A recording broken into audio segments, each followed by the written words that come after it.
So let's dive into this little PowerPoint here before we go into Selenium proper. Okay, so we have a little PowerPoint here. We say Java OOP Essentials for QA Automation. Strengthening Java skills for writing efficient test script, because our focus is on writing efficient test scripts today and tomorrow. And so with them within 15-20 minutes, let's quickly go through this. So I have this slide here that covers all of this. Last week, we tried as much as possible to cover Java, but basics, but some of these aspects we could not really cover it. So, but we know that some of this we still experience while writing our code. So I don't want it to you to be surprised by the time we start writing, designing our framework, and then you come across these things. I don't want you to be surprised by it. So yeah, we have this here. So what is OOP? You have heard of Java programming language over and over again. So we said OOP, which is object-oriented programming. How do you code in the within this what will I call it now? Is a programming method or system like, whereby objects are prioritized and the methods become modular, easy to not just code but also accessible to anyone. Now, it is a paradigm based on objects that contain data and behavior. That is what OOP is. Let me put this thing in presentation mode. This presentation.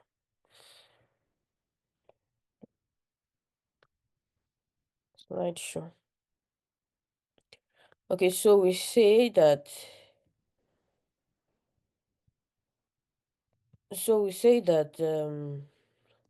it's a programming paradigm based on object that contains data and behavior. And then why is OOP important in automation? It helps your work to be modular, to be reusable, to be maintainable. You don't want to design a framework now and then it will be difficult for somebody else tomorrow to make use of it. You want to design something now that will be reusable for someone else tomorrow. And even you, when you come back to it, you can actually teach someone else because now you understand what you have written. It's readable, it is maintainable, and all of that. And as you write more test cases to it, it's everything is not just scattered here and there. It's well structured, right? So when you are considering all of this, you are thinking in the aspect of what OOP. And what are the key pillars of OOP? We have encapsulation, abstraction, inheritance, and polymorphism. All of this, it's not, what will I call it now? It's not like there's a big deal to this, right? There's no big deal to this. They can have big names, right? But it's just the understanding of how you code. That's what it means, like the manner in which you write your codes, right? Such that you have something called encapsulation. Encapsulation high data implementation. Abstraction focuses on essential details, ignoring complexity. Inheritance makes you reuse a parent class and methods, and polymorphism means one function, multiple behaviors. That's just the basic definition. So we'll talk about this concept, and by the time we start making use of it, then I will point out to you that, oh, you see this method we are writing here. This one is inheritance. This one here is polymorphism. This one here is encapsulation. All right, let's continue. Let's see. So I have, what's wrong with this thing? Okay, I need to remove this thing totally. I don't like the way it is here. Stay away to move it down. Okay, so we don't move down, have we? Okay. Hmm. Let me just use my lowercase. I still don't like the way it is. Let's come down. Okay, so we have classes and objects. So we have already explained what classes is. A class is a blueprint, is a collection of objects and all of that, of methods. And we have also explained what object is. Object is an instance of a class, or object is what will I call it? Objects always have an attribute. An object is always what would I call it? Attribute of a method, and methods are always found in classes, right? And class is what is a template for creating objects. It's very simple. It's like saying you have a class car here now, and every car has a what, a brand and speed. So by saying every car has a brand and speed, you are viewing car here as an object. So car is an object even though it's a class, right? And then it has an attribute brand and speed. The brand and speed here are the attributes. All right. And then you say whatever method you had add here, this method is a void display info, meaning that you can actually add methods within a class, right? And then within that method you have something called this print. So this code is very easy to interpret. So by now you already understand what this is, and when you have your main method, you write it this way, right? And when you see something like the new keyword, like this line here, car, my car equals to new car, it means that you are what? You are initializing this car. This car is a class somewhere, right? And then here you want to access the attributes of this class, right? So the attribute of this car has what? Brand. Has what? Speed. By the time it comes here, you just say dot brand dot speed dot whatever, right? So yeah, you're already used to this. So these things you will face when you're writing your test cases. So we also have constructors and overloading, a special method called when an object is created. We've explained this about constructors, how that it always have the same name as the class name, does not have the void or any other thing. It can take in parameter, and there is always the keyword called this, if you remember. Okay, so we have constructors. So overloading is defining, I don't think we mentioned overloading, defining multiple constructors with different parameters, right? So as we go ahead, we see some of these things. We have inheritance and polymorphism. Inheritance says one class will inherit from another class properties of another, right? And by inheriting, you have a class that is a super class, and then you have the child class. So the child class will inherit from the super class, right? So we have something like, look at this one, says class animal. From class animal, you have a method called void sound make sound, and then a print line. And then when you now create another class called dog, you extend the properties. That is, you inherit properties from animal, because why? Dog is an object that is also what, an animal. So you can decide to write animal as a class, and then decide that dog will inherit attributes from animal, right? And then you instead, when you want it to inherit, you just use the keyword what, extend. So it makes your code modular. So when you say class dog extend animal, it means that you want to inherit all the attributes from this um animal object here, right? So we have void make sound, which is this. We also have system that have dogs backs, whatever. So this is how you identify what inheritance. You'll be coming across this often. So we also have polymorphism. We call polymorphism one method behaves differently based on the object type. One method behaves one method behaves differently based on the object that is. You have just one method that can serve multiple purposes. That's the sense of the keyword poly that you see there. Why is this thing blocking? Is it blocking my? Okay. So if you look at this very well, you see public class test, and then you see the main method, and then we have animal my dog equals to new dog. See, this animal here is from what, the class that was defined here. So by the time you come here, you want to not only access animal, you also want to access all the child classes that is, or what, that is linked to animal. One of the child classes linked to animal is class dog. So you now write a different class somewhere where you now inherit, or where you now make use of all the attributes from an inherited what's the name, class, and its parent class. Just like this. Look at this here. We have animal. Animal is this here. My dog is what? The one here. Equals to new dog. My dog dot make sound. This make sound now is common to these two, right? So by saying that one method behaves differently based on the object type, that is what we mean. So you write just one method, but you have different behaviors. Let's move on. When we come across this, you will know that, oh, this is polymorphism. Oh, this is inheritance. Okay. Where are we? Abstraction and encapsulation. This is another OOP concept. We have abstraction hides the implementation details, exposing only necessary functionalities. All right. So when you create an abstract class of shape that has draw, right? That has an attribute draw, and then you create a class called circle that extends shape. Now, shape here is a class. By saying extend, it means that you want to inherit the properties of what? Shape, right? So if you now say void draw, it means you have inherited what? This attribute here.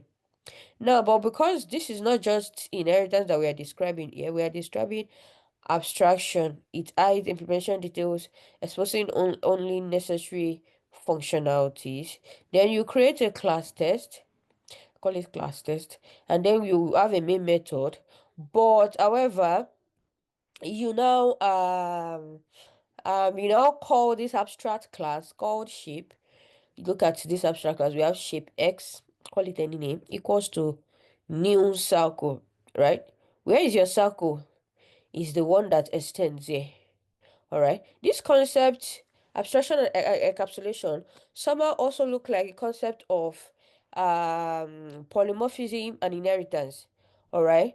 They are intertwined. That's why we categorize them together. So this material will be sent to you, and then you go through them so that you can identify some of these methods when you start, some of these techniques when you start writing them. Okay. Let's move on. This is still abstraction. Exception handling. What is an exception? An unexpected event that interrupts a program execution. So you execute your code and then you see something called exception. Maybe what's this common exception we always have? And then, so what we are trying to say is that compilation of your code sometimes can give you what exception. So how do you handle exception? All right, you can use your try and catch, like you see here. So when you write your method, you use your try. Try means execute this, and if whatever error that comes, catch it, right? So we have try and catch exception. So we have type of exception checked and unchecked. Anyway, when you come across an exception error, when you compile, try to use your try and catch. So here we've come to an end of this presentation and an activity, blah blah blah. Create a school student called. Actually, I didn't prepare the answer for this. So we'll just go straight into Selenium. Are we still in class? Yes, Yeah, yeah. Yes. Okay, nice one. Okay. Let's find a way to go into Selenium. So I did not prepare a presentation for Selenium. Rather, we'll be going straight into the Selenium documentation, okay? so that you see it white and black, how Selenium works actually. So we have the Selenium. If you type Selenium on your browser, it will take you here, and then you can click on your documentation and you will see all of this here. We have said it already that Selenium supports different languages, and that you can see on the screen here. Java, Python, C Sharp, Ruby, JavaScript, Kotlin, and so on. So the language you are using here is Java, right? So yeah, Java. Now, we have an overview of Selenium. What is Selenium and how do you make use of it for automation, right? So, Selenium is categorized into the WebDriver, the IDE, the grid, and don't worry, I will just be scrolling. I- so, so, so we have the WebDriver, which is very popular. So this happens when you download your WebDriver to your application locally, or you access it through the WebDriver manager, and then you are able to use it to do what? To code. So when you say driver, it means that it allows you to be able to manipulate your driver, I mean your browser. For example, the browser we are using right now is Chrome, right? So there are different browsers. There's Chrome, there's Firefox, there's which one again? Edge and so on. So this WebDriver has different types, just like Chrome, Firefox, Edge. All right. So when you want to use or whichever test you want to run, if you want to run it on Chrome or you want to run it on Firefox, then you have to do what? Initialize the kind of browser you want as what? Chrome or what? Or Firefox. So that is how the driver works. So this driver now has to be for Chrome, Firefox, and so on. And it allows you to be able to run or execute your test on a browser, on a defined browser. Let me put it that way, on a defined what? Browser. Now, your IDE is an integrated environment, which was, I think this one came first before the WebDriver. Not sure. It's been a long time. And you can actually add it to your browser as an extension. When you add it to your browser as an extension, not sure if I have it here. La la la. Okay, extensions. I'm sure if I type Selenium, Selenium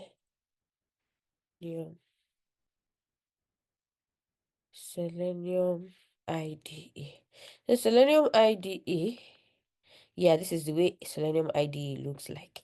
So this is a Selenium IDE. If you had it to as an extension, then it means that you can record and play a test. How does that work again? It's been a while I use this system. But the focus of this lesson, of this what's the name now? Of this class is not on IDE. So yeah, we will pass. So we also have the Selenium grid. The Selenium grid allows you to run test cases in different machines across different platforms. This is used by a lot of organizations, by enterprise big companies. They execute their code on the Selenium grid because it allows for parallel execution of your test. So this also will pass, we are not using. So our focus will be on what? Selenium web driver. So we say that the WebDriver uses browser automation APIs provided by browser vendors to control browser and run tests. Bam, that is just what it is. It will control your browser and then it will execute your test. All right. That is just the Selenium overview, as you can see. The next thing is this is the next thing.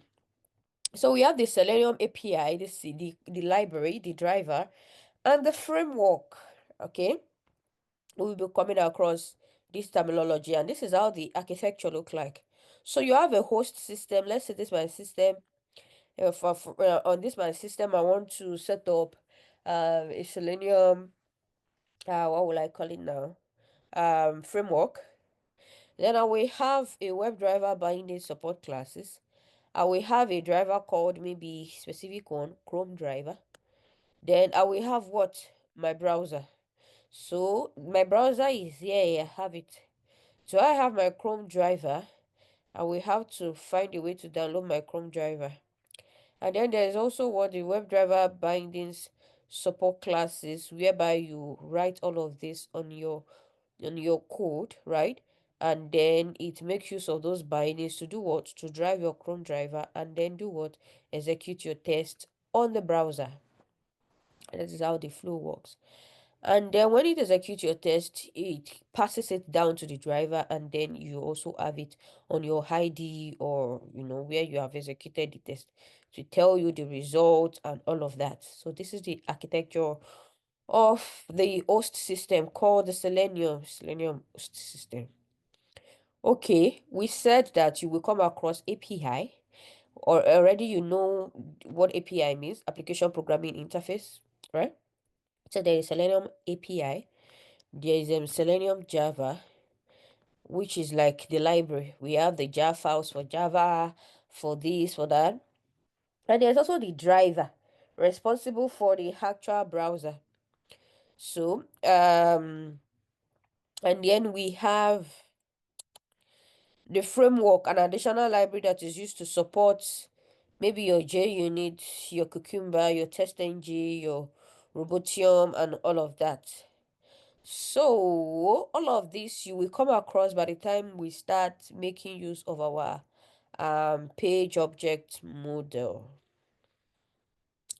Okay, so look at this other architecture here. It says that, well, what is the difference if you look at it? We have the pink, the red, the blue, the pink, the red, the blue. Okay, only the remote driver. Okay, so now the explanation here is that when you have a remote web driver, it's not only, I mean, let's say this is your support classes from your IntelliJ, and then it is passed, your code is passed to the remote web driver, and then to the specific driver, which is the Chrome driver, and then to the browser where the test is executed, and then from where the test is executed, it comes straight back again to the driver, and then to the web driver, and then to the IDE to show you the results. Okay, now that is for remote web driver. There is also something called the Selenium server and grid. Now this remote web driver is a little bit like, when you talk about this driver now, you can actually download this one and access it directly from your IDE. For the remote driver, it's possible that your application communicates with the remote driver without you actually downloading. Let's see what this is. This simple example above is direct communication. Communication to the browser may also be remote communication through Selenium server, remote web driver. Remote web driver runs on the same system as the driver and the browser. Yeah, exactly. Okay, so we have, anyway, when we start looking into this, I just want to clarify confusions, the confusions you might have much later, because if we just start writing code, you will have a lot of questions to ask. So let's start clearing those questions now. We also have okay, your framework. So for your test framework, let's assume this is your test framework. It's already fully developed, right? And this is your host system, right? And then you have your web driver, um, working with what? Your grid or your server, whichever one. So this is what we are saying, that your test framework is a different design on its own. That is why it is separated from the host system. Like, see, it's another yellow here. They are trying to depict it as a set of program that exists on its own. Like, you have fully developed this, and that is why it is called a framework, right? This framework has a lot of extensions into every other aspect of testing. So This framework, the major thing that is driving it is what? The WebDriver support classes. That is, all the codes that you have written in your framework is the basis of what? Your test framework. And even though you have your Selenium grid somewhere else, right? And you have your Chrome driver and you have your browser, right? You still have your what? Your test framework. I think that's what is different. Yeah, there's no test framework here. So your test framework is what we are focusing on, and it's much more bigger. I don't know why they make this one bigger. Anyway, it's much more bigger than you think. It's extensive. In fact, in some organizations, we have the test framework fully developed as a, what will I call it now? As customizable, right? So you have different units using the same, they call it test automation framework. So you TAF or something. So it means that every other unit in the department can make use of this framework. It has been written in such a way that it is what? Reusable and customizable. The framework consists of, don't let me talk about the framework yet. I don't want to jump. Okay, so we have Selenium components and details. Nobody can wrote in these details. It's not as important. Let's move on. Let's move on. We have the WebDriver. So talking about the WebDriver, I have explained a little about this WebDriver, right? And let's just see. Getting started. I'll open this one in a new link. The driver sessions, the supported browsers, and then the web elements. Sorry. Sorry. Let's we open in a different link. Good. Then, so we have the WebDriver. So the WebDriver drives a browser. We have explained that either locally or through on a remote machine using Selenium server. It marks a leap forward in terms of browser automation. So Selenium WebDriver refers to both the language bindings and the implementation of individual browser controlling code. This is commonly referred to as just WebDriver. Now, when you talk about the Selenium Manager, so we said the Selenium Manager is a command line tool implemented in Rust that provides automated driver and browser management for Selenium. We look into the Selenium Manager too. So Selenium bindings use this tool by default, so you don't need to download it or add anything to your code to do anything else to use it. So because another thing is the reason we have Selenium Manager is it's like an improved version of the WebDriver. The WebDriver always have different versions, and because users like us, we use different Chrome versions. Let's assume our browser is Chrome. We use different Chrome versions, and if you download a WebDriver that is different from the version of your Chrome, for example, you want to check the version of your Chrome, right? Someone else should check the version of their Chrome. The version of my Chrome right now is what? 135.0.70 whatever dot 42. Somebody else version of Chrome will be different from mine, right? Yeah, might be different from mine.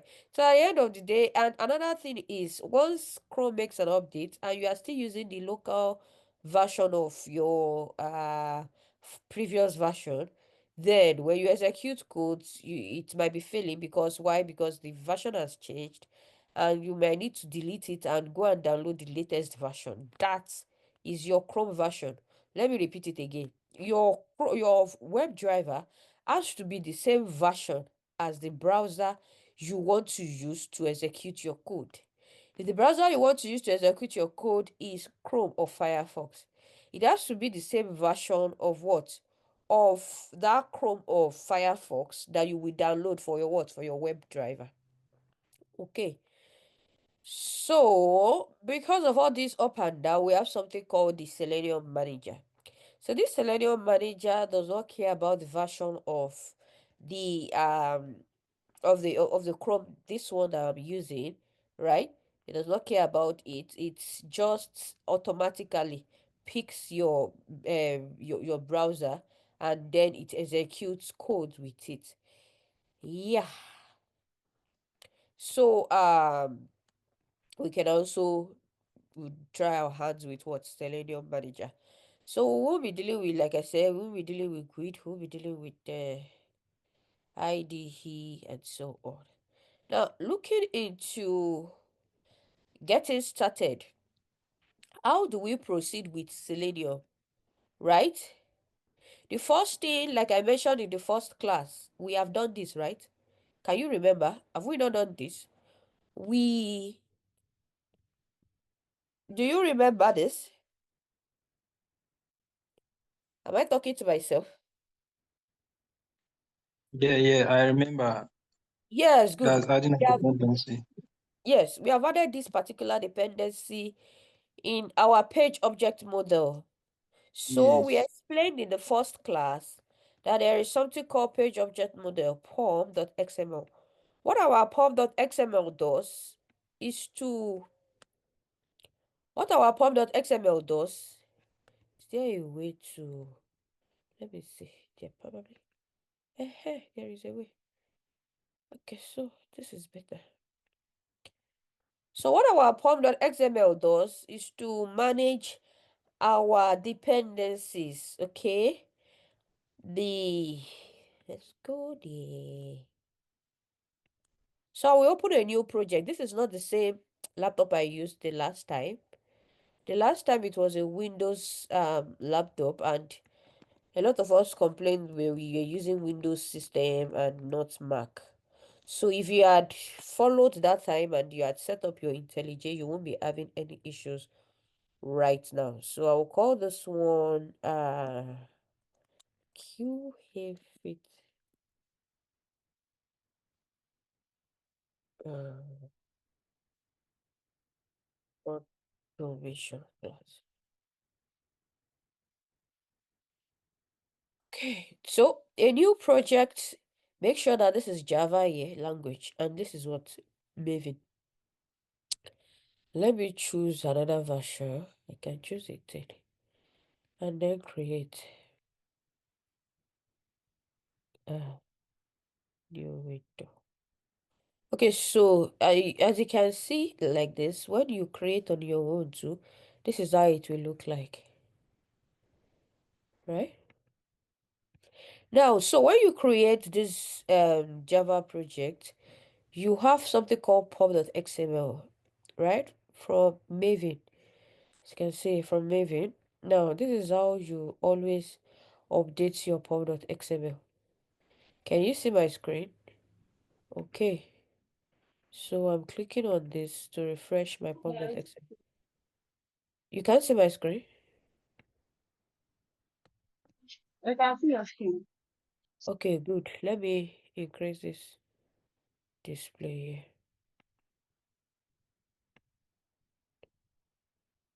Okay. Can close this one. I'll make this a little bit bigger. Okay, so by default, this is what we have when you create your project. I've not added anything as it is. So we'll go back like what we did the other day. We are going to add this. So currently, I think I have 18 on my IntelliJ here. So what you will do is, because it is dependencies we are adding, you make sure that, let's show it as dependency, okay. Dependency inside dependencies, okay. So, step by step, I don't want us to be confused. So we have this here. Now I'm going to replace this by the version of what I have. What I want. So if I want the version of what I want, I can go to the Maven repository. Oh, what is this thing doing? Okay. So this is Selenium Java. Notice the Maven repository the central repository for all of these language dependencies, right? So you come here, uh, and then you copy. So I can just use the same thing here because I think 40.30 is, make sure that it is Maven though, because there are different types of dependencies here. So I will copy this here and put it here. So I have the dependency. Okay. So with the version, now that is what we have. I'll go back to Selenium. So I have requirement by language. The first thing is you set up your Maven, which is what? Your Selenium Java version. The Selenium Java version is what we have done now. That is your library. Now, the second thing is, if we are following Selenium strictly, we have a first script. So what you're doing here is, like I mentioned, depending on the kind of browser you're using, this particular line is what is instantiated with the web driver called driver. We're instantiating. By now, you know what instantiating is. So when you see something like this, it's not strange to you. You're not just doing copy and paste. Web driver is an object now that comes with what? The Selenium Java library. And then you write what? Web driver, and then you give it a name driver equals to what? New what? Chrome driver. If it is Firefox you want to use, you know how it will be. It's going to be what? Firefox driver, Edge driver, and so on. Right? Now the second thing will be that you want to take action on the browser. So once this driver is present, the next thing is to use this driver to drive whatever the URL or wherever the site of that application is. So look at this. This one says driver.get what? www.selenium.this site. So we want to get this site, right? It's as simple as saying this driver dot what? Dot get. We want to request browser information. You use the same thing as saying driver dot what? Get title. And so on. So we will leave that. We are not done with setting up. So I don't want us to start coding yet. So we still need to set up. I thought it's on this page. Okay. So we have our Selenium, Selenium Java. Okay, but we need much more than Selenium Java. We need a mechanism for managing our tests, right? So when you want to manage your tests, is either you use your JUnit. JUnit, most of the time developers use JUnit. But in testing, we use TestNG because it is easy to use and it can easily manage your tests, right? So let's go to to TestNG. I thought I would find uh TestNG. TestNG. Okay. Oh, this one giving me. As my network disappeared. TestNG documentation.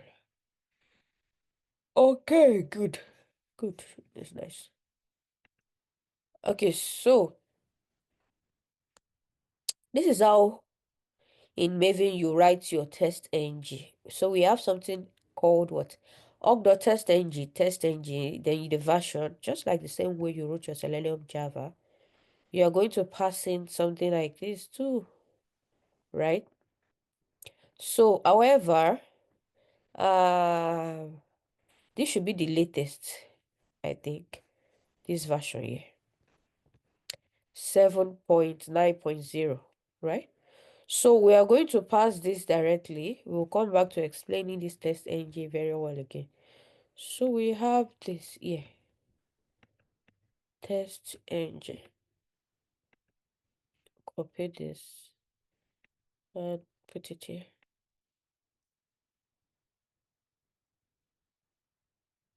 Okay, so we have test ng. It not only manages your let's see what this says. Not only manages your test, as you can see, it manages test. If you say at test, if you say before class, if you say after class and all of that, it manages your test. But it not only manages your test, it helps with your test reports too. All right. It helps with test report. Test engine is a testing framework inspired from JUnit and NUnit, but introduces some new functionalities that make it more powerful and easier to use, such as annotations, which you will come across as we proceed. Flexible test configuration is also part of what we'll be doing. Powerful execution model. And what other thing? Default JDK functions for runtime and login, right? So yeah, that's the NGTs. Now, what other thing do I need to add? Let me think about it. I have my Selenium Java. I have my test ng.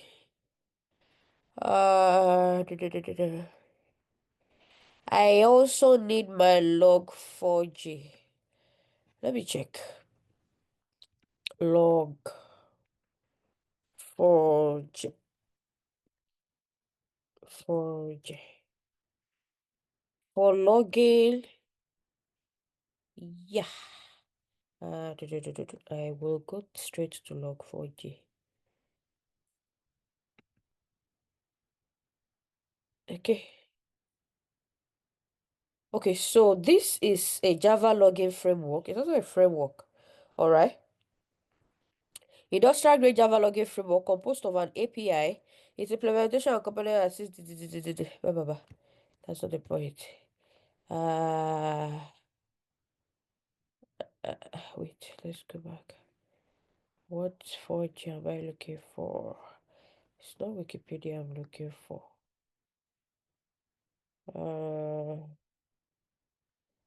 Log4j. Okay. If I don't find it here, perhaps I can find it here. Log4j. Dependency. Okay, right. So we have here implementation will follow usually configurable login tool that focuses on performance and low garbage generation. I think I prefer this one. This one is core. This one is okay. It's no longer supported. SLF4J bindings. I think this will work. Okay. So we have, let's take a more stable version. This is more stable. So if you copy this here, you can have it as one of your dependencies and restore. Okay. Okay, so that is that about your POM. Of course, that is not that. There is still a lot more dependencies to put, but we can proceed from here. Now, how should the structure of your test framework, how should it look like?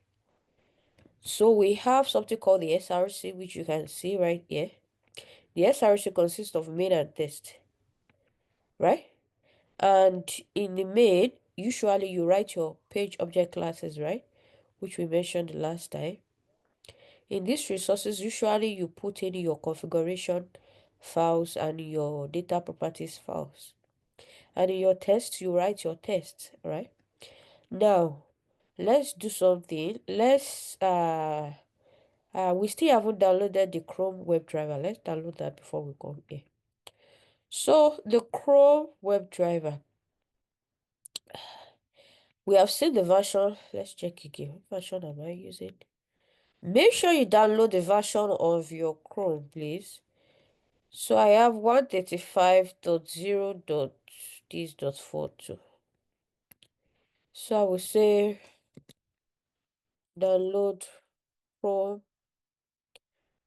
What is that version again? Show update.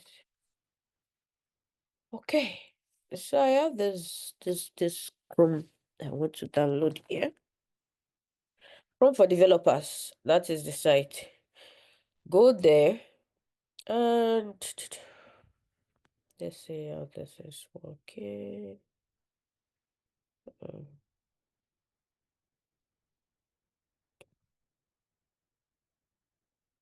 it's like my network is too slow today. Go to version selection. Okay.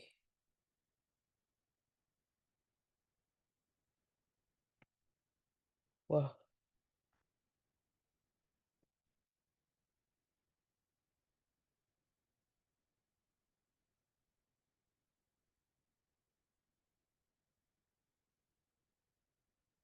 What happened to these people? Oh, okay, finally.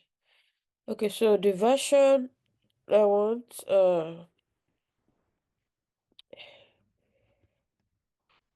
version selection uh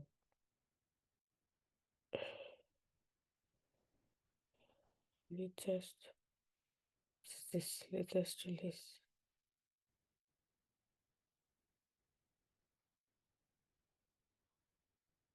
Okay, let's go straight to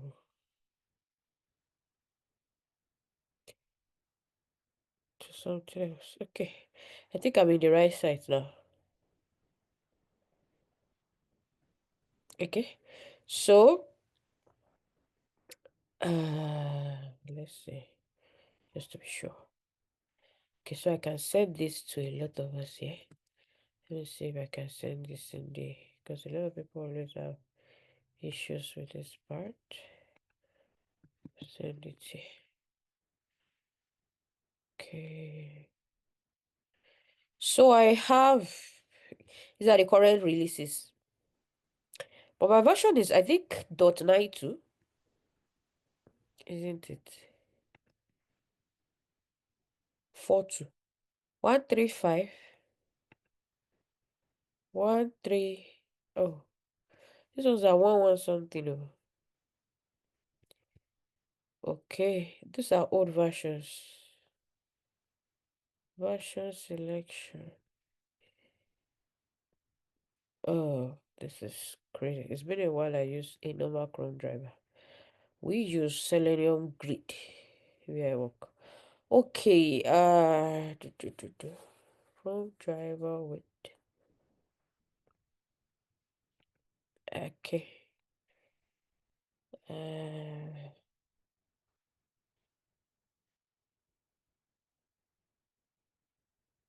aha. So I think I'm finally seeing my version. It should be this one, right? This is 135.0.7049.4.42. 135.0.7049.42. So this is exactly what I need. So I click on this and then I look for my OS version. This is a Mac system. And so this is Chrome driver. Chrome driver, Mac ARM, Mac S64, Mac Win32. Uh, can I remember the version of this Mac? Anyway, I'm going to download both from here. Going to download it. Okay. So one is downloaded, then I'll do this one too. And I check the version of this Mac. Okay. So do the same thing from your head. Uh, so this is Chrome driver. For there's Win32, there's Win64 if you are using Windows. So this is how you download it. I guess this is where let me send this one too. For this one is for recent versions. So this for recent versions. Okay. I think both is downloaded already. Um this is uh this is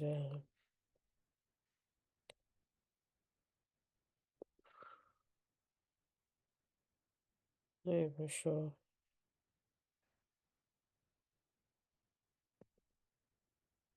Okay. So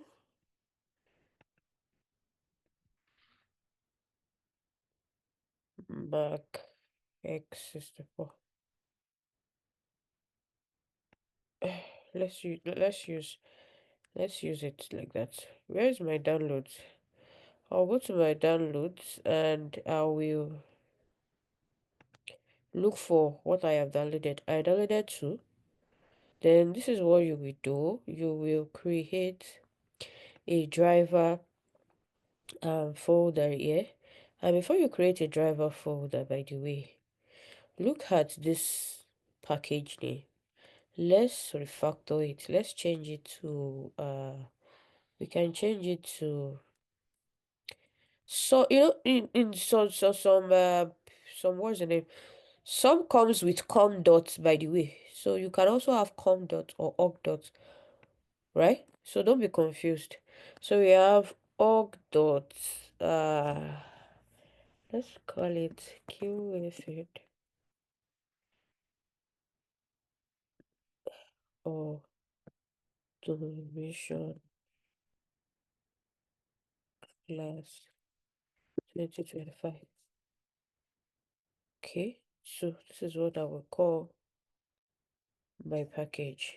Now in this package, I can create a project called um I usually have an example site I use for my day one of training, source demo, right?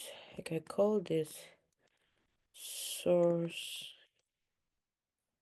demo project. Okay, so this is a source demo project.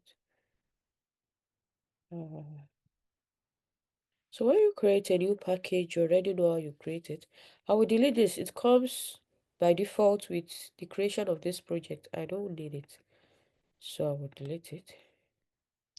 And then I will create something called what will I call it now? I'll create another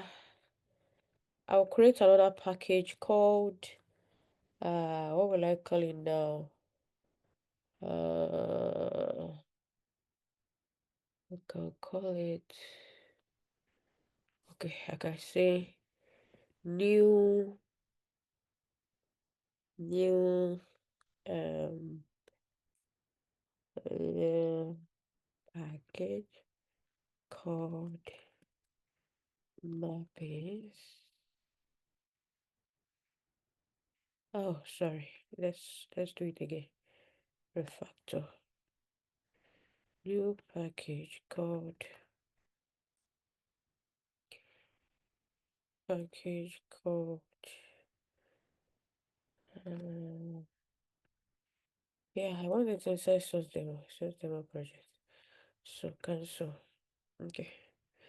Now inside the mappings, I can call it source demo login.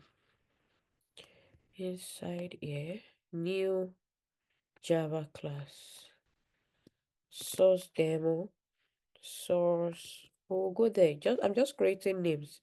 Source demo. I'll call this one source demo. Okay, let me create another package. So I want to separate my page object from my mappings. So I will say source demo package again and call it pages.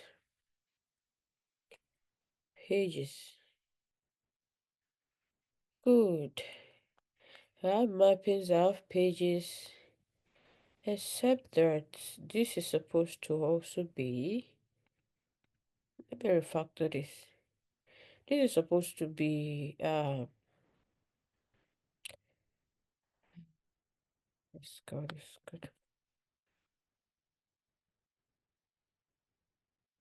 Okay, so these mappings and pages are supposed to be inside source demo project. Refactor, pages, refactor. Oh, what is happening? Okay, can't use that. Okay, so I have my source demo project. I have, you know what? I have my mappings. Okay, so I will do that later. Put it. Okay, let's create this source demo as what should I create it as? I think it's fine. It's fine. By the time we create a class inside here, it should separate. Let me see. So I will call this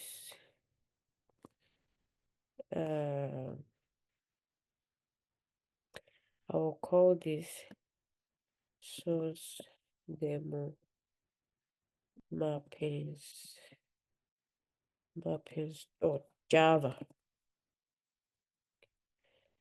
Okay, so this one should be, and this one will be source demo, maybe login, maybe source demo page. It's a page object. Okay, so page inside pages, except that there's something to, let me refactor this. Refactor, that is rename. I will call this one uh,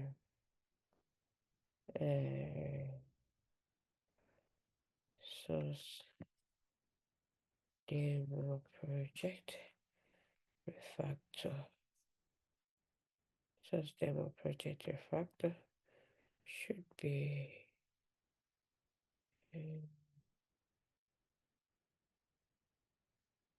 yes. Okay, so I have pages and I have mappings. Okay, so I will create mappings like that. New package. This is source demo project. I want to create a mappings inside this. Now it should be mappings.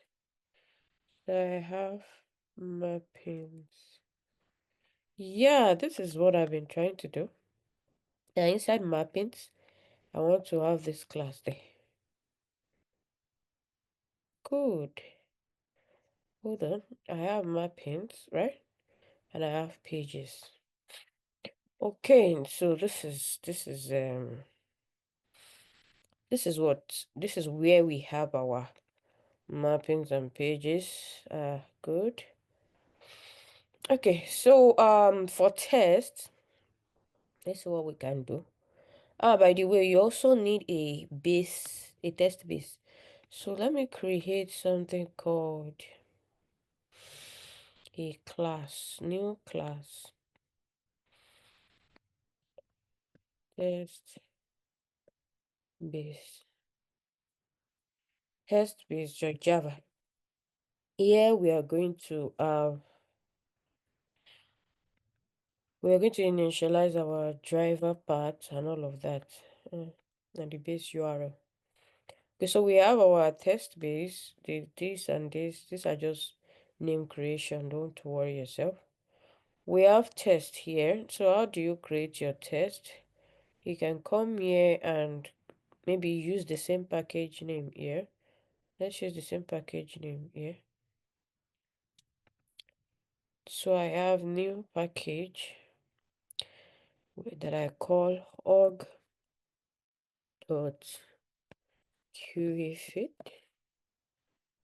automation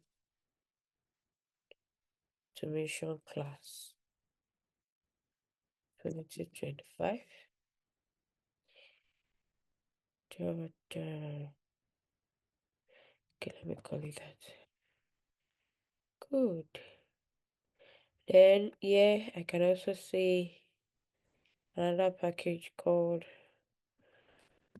source demo project.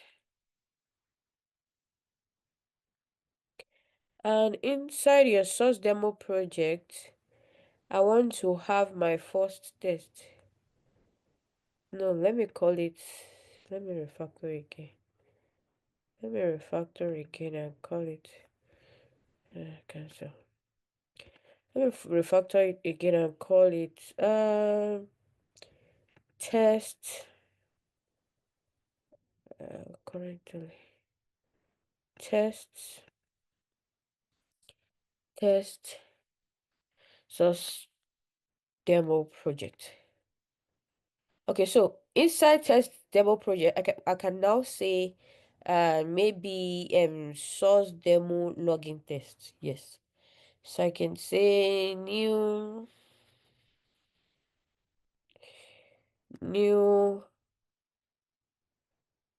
source source demo login test.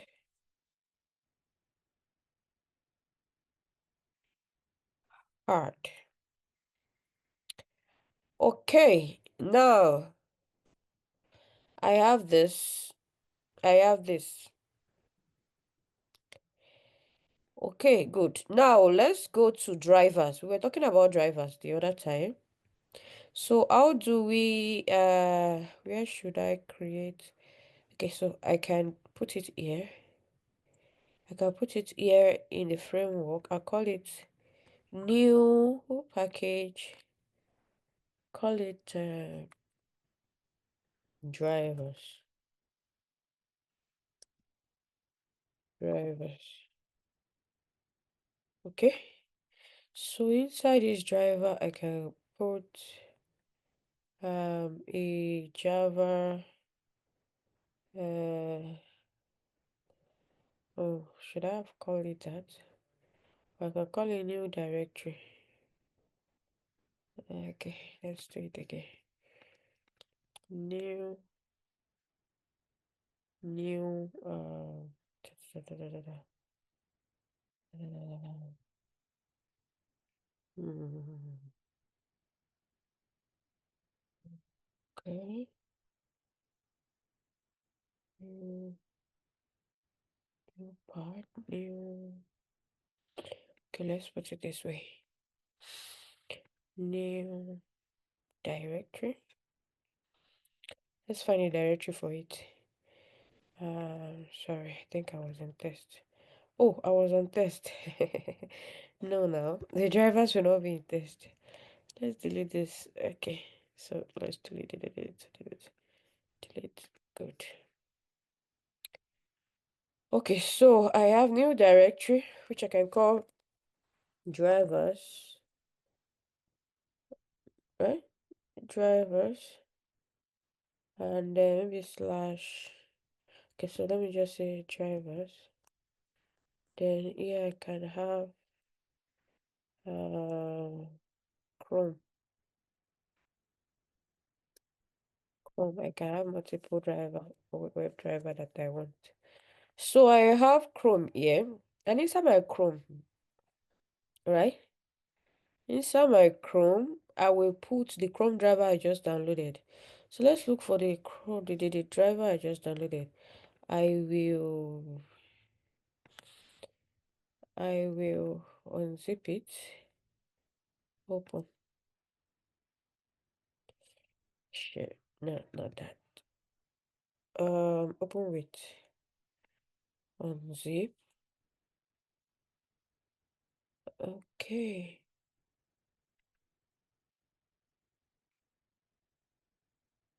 Export. Export to the same download. Okay. I'll do that for the second one too, because I'm not sure which is which. So I will export this unzip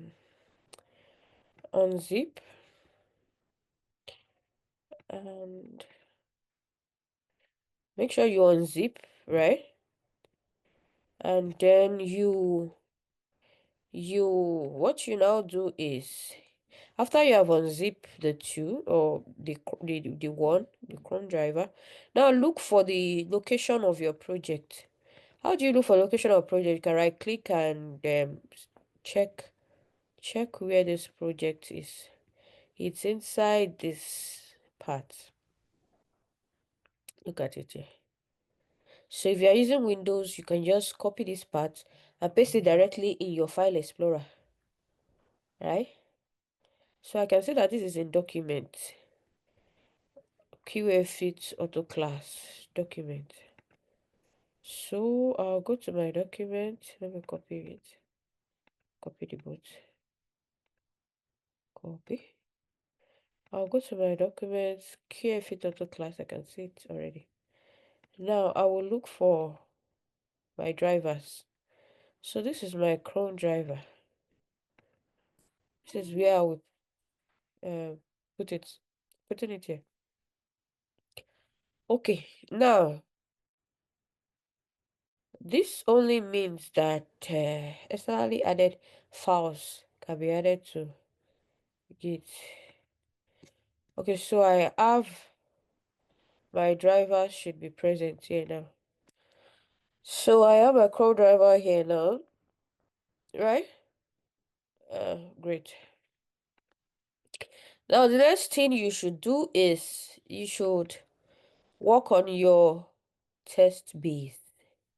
So what is this test base? This test base is like a basic of the basis of your framework where you have like your base URL. Now it's not even advisable to put your base URL in your test base, but this is what we will do when we start building the framework, because what we are doing now is to write test cases, automated test cases. After we know how to write test cases and you know how to maybe execute test cases and all of that, then we will move into building framework. When we start building framework, you will write, there are some things that we will not be putting here, but for the basis of that we are just learning to write, we will put everything in the test base. This is not framework. I will repeat again. What we are doing right now is not developing framework. What we are doing right now is to learn how to write automated test cases. Okay. Now, uh, let's go back to our Selenium driver sessions. Remember how we said that if you are using a local driver, how do you initialize it? We say you do what? Driver equals to new Chrome driver, Chrome options, right? This is Selenium, right? Creating session code. That's under drivers. Getting started. Okay, we've done all of this. Writing your first Selenium test. Uh, okay, okay. So let's do something. So you have something like this. Now, remember that your web driver is a basic component of your Selenium library, right?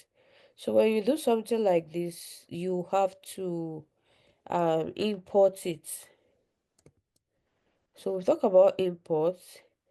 org.openka.selenium, that is, WebDriver is what? Is an object within the Selenium library.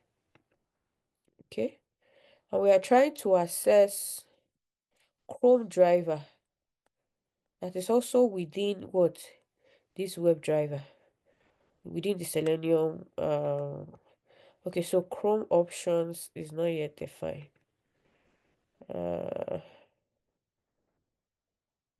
Create field. Can't call it private now. That's to be. Okay, let's call it private.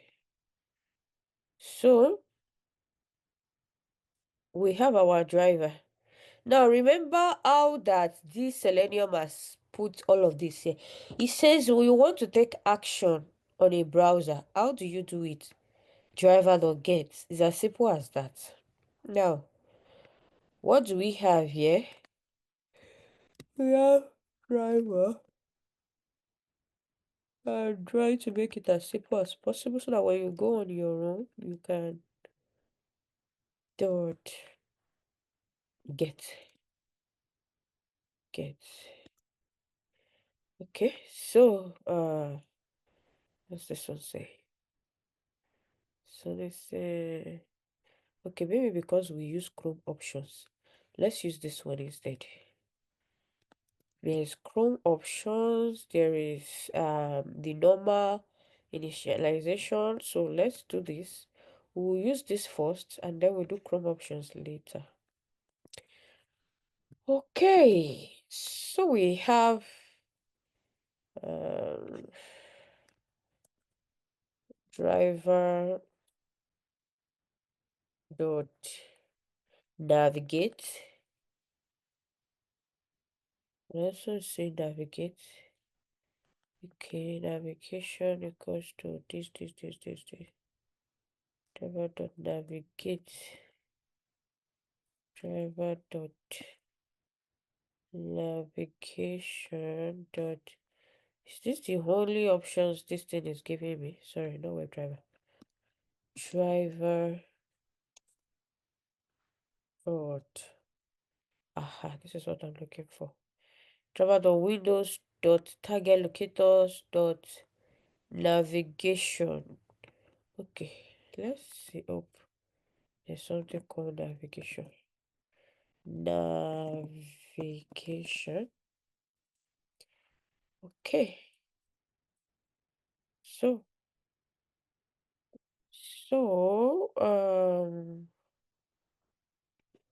come Selenium dot WebDriver. Selenium dot WebDriver. Dot WebDriver. Navigation. Okay. Okay, search for dependency. Oh, we have that. We already have uh something like this. Oh, no mistake.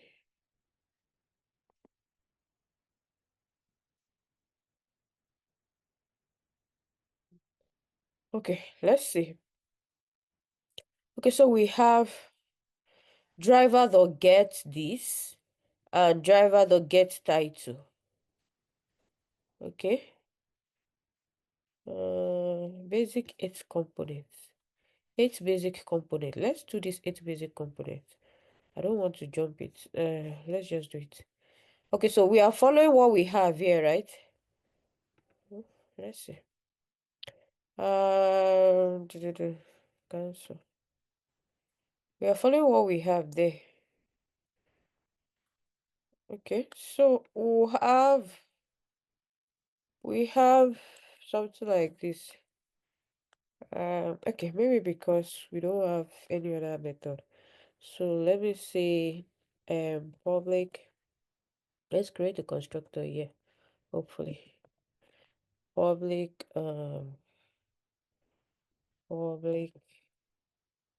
test base. Okay, public test base. Uh, set property. Oh, Oh. No, that's not why we are getting red though. Okay, so I have that's not what I want to do. I say driver, then I can say driver dot. Okay, now I have a bit more list here. Driver dot get string URL. Interesting. Driver dot get. This is what I wanted to get. Okay. Okay.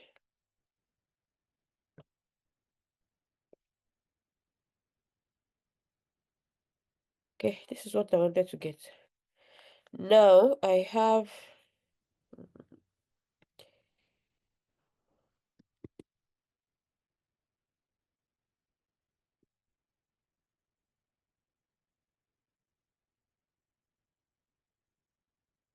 okay. But still. Still.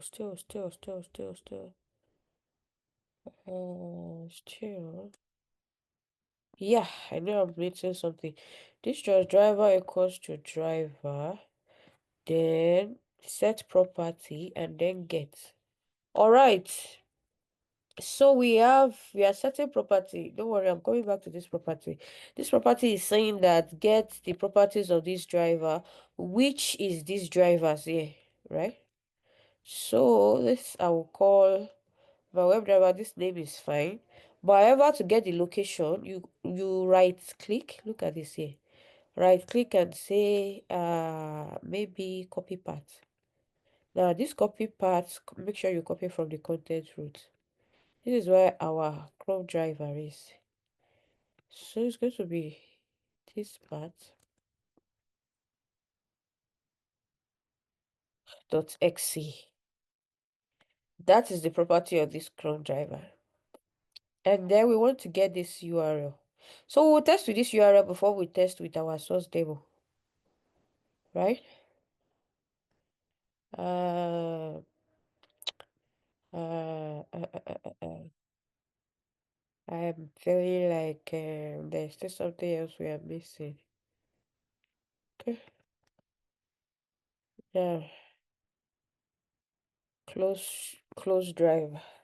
I'm not trying to close drive. Uh, okay. We are not done yet. We said get this driver and request browser information, right? So these are basic what will I call it now? Selenium methods from the driver object. So we have we have get title, manage. Let's see get title. Get title. This class is not closed. Okay, it's closed. It's closed. So we have the get title. Get title is saying what is the title of this application. You know how to get title, right? When you inspect, let's show you. When you inspect, oh my god, why is my eyes like this? Okay, so when you inspect, somewhere you find the page title here. Title, yes, this is it. This is the page title of this page. Write your first Selenium script. So when you say get title, what will it do? It will just get this title straight off. This is what it will return to the console. That is your get title. And there is also something called weight. So let's explain what weight is. Weight is saying get the current state of this application. Right? Is the application displayed properly at what time? To what time? Do you need to wait for one web element to be displayed? And after it is displayed, do you also still need to wait to interact with it? Okay, so essentially you want to make sure that the element is on the page before you attempt to locate it, and the element is in interactable state before you attempt to interact with it. So there's something called the implicit wait and the explicit wait. Okay, so briefly we will touch on it, but we will still touch on it again uh much later. So briefly, because we are dealing with write your first Selenium scripts, 8 basic components, we will just copy and paste this. Uh, so we have, let's see. So we have something like this. Driver.manage. By the way, this duration is from Java time. Java time. Wait, what did I do? I wanted to import it. Okay, so it's from Java time library. So we are saying that implicitly wait for this element to be available to interact with. That's implicit wait. There's also explicit wait. Okay, when we get to wait, we explain all of this. There's explicit wait, there's explicit wait. So we have find an element. This one is now a very interesting aspect. Find an element, which a lot of people do these days because every application, every web pages have different web elements, right? The element on this page, for example, is different from the element on that page. So if I want to interact with the element on this page, what will I do? I will inspect, right? So you inspect, and then you go straight to the element. For example, I want this element here, number 5, find an element. I want to be able to click on find an element. So when you inspect, click on this arrow here. This arrow here will help you to map the element, right? When you click on it, it will map it to what? To the element here. See, this is the element on DevTools. This is what element. Make sure your element, right? So this is how when you mention web element, this is exactly what we mean. Web element. This is what element. Okay. So this is saying that find an element 5 here is having h3 id what? Find an element and what? Name find an element. So if I want to pick on this element, what will I do? I will right click here and say copy either selector or expert or whatever. So if I say copy selector, I can copy the CSS selector, or I can directly just copy it because I have an ID already. I can just say ID. Okay. So that takes us to find an element by, you can find an element by its name. You can find it by its CSS selector. Look at it here, name. There's a name here called my text. Let's go to the site that these people are working on. What is the site? The site is Selenium. This is the site. This is the site we are trying to approach to go to. So we'll come here and say, so look at it as a web form. Just imagine. Okay, so this is all the code that we all, if you like the grammar, all the grammar they have been speaking since. So they want to go to that site, right? They want to get the title of that site. I told you already. How do you get the title? Normally, this is how you get a page title when you interact with it. The title is usually in the head. Somewhere, yeah. So in your HTML, we have the web form. This is the title. This is what you should return for the get title. Now for the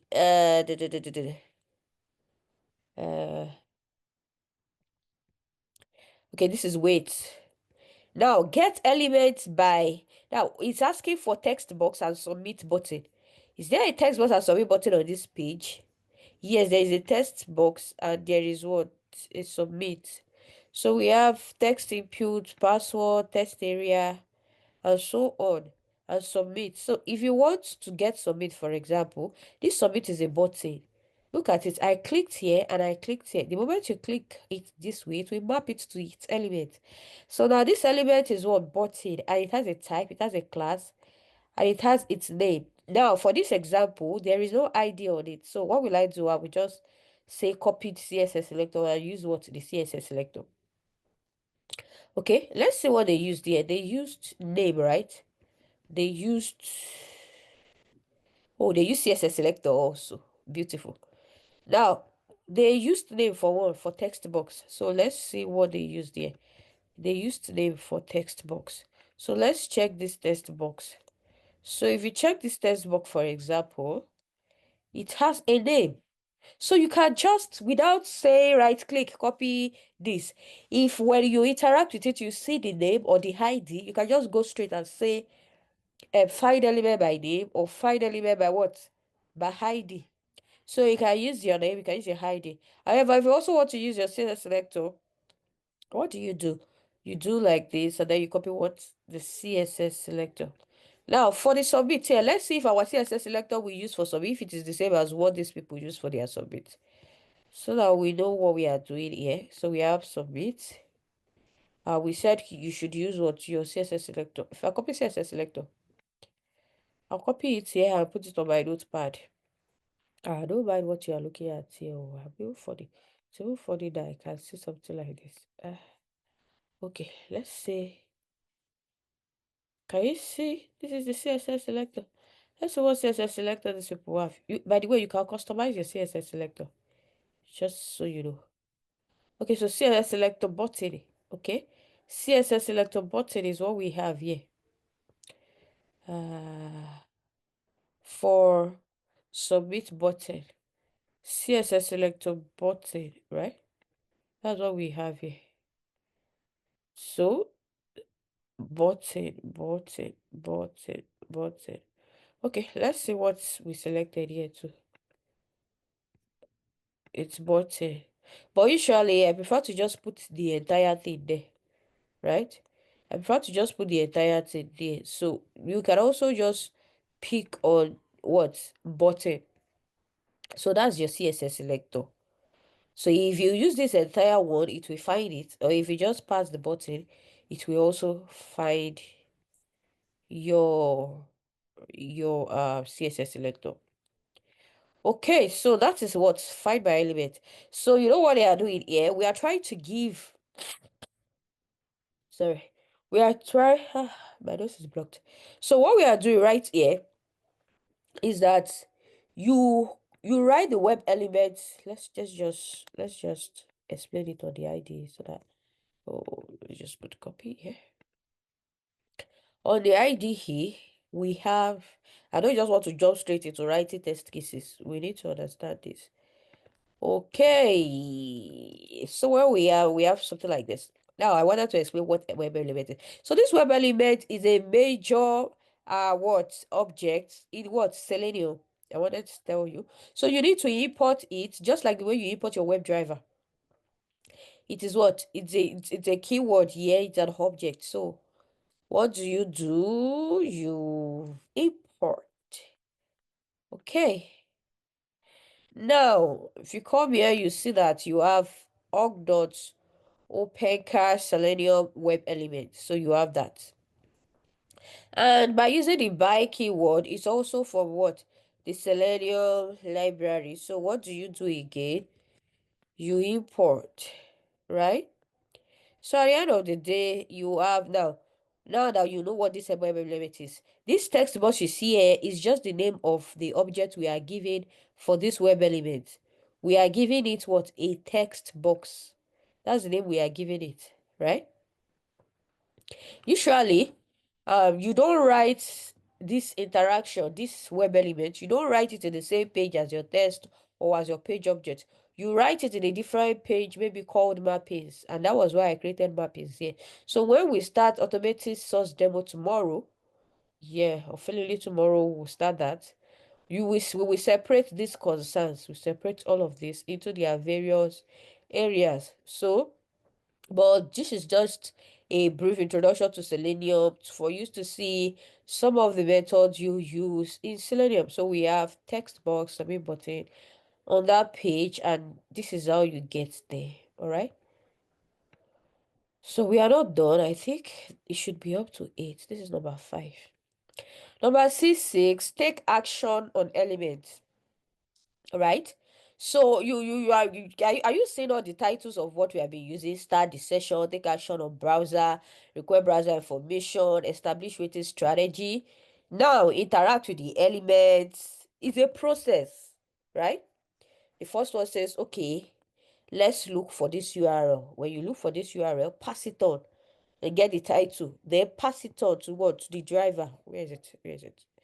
Okay, so this driver is what we do what? We pass on what? The URL, right? And then when it eventually opens on your browser, what should happen? Get the title. After getting the title, what should happen? Wait for a while for the element. And after that, what should happen? Get the web element. So you get the web element of what? Of text box and of submit button. Right? So after that, what should happen? We have not taken any action yet. Now, number 6 says take action by doing what? By typing in something into the text box. So you use the keyword what? Send keys. So you want to type in, you use the keyword send keys. Look at it here. You want to type in something here, like this. Okay? You have picked this test input. The other time we pick it, right? When you pick this test input, you see that it is what? My text. You pick it by its name. So once it pick this test input, so this is not magic. It will pick this test input. Once it pick the test input, you want to pass in an information. You do what? Send keys. Okay? This thing is telling me my time.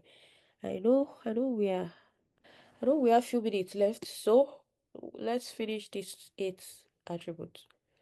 How do I drag this thing? I need to drag it. Okay, good. That's good. Okay. So you use what? Send keys. You send keys to do what? To type in this string here. You want to type in Selenium. What do? You pass send string to what? To the web element that you interact. I mean that you got its web attribute.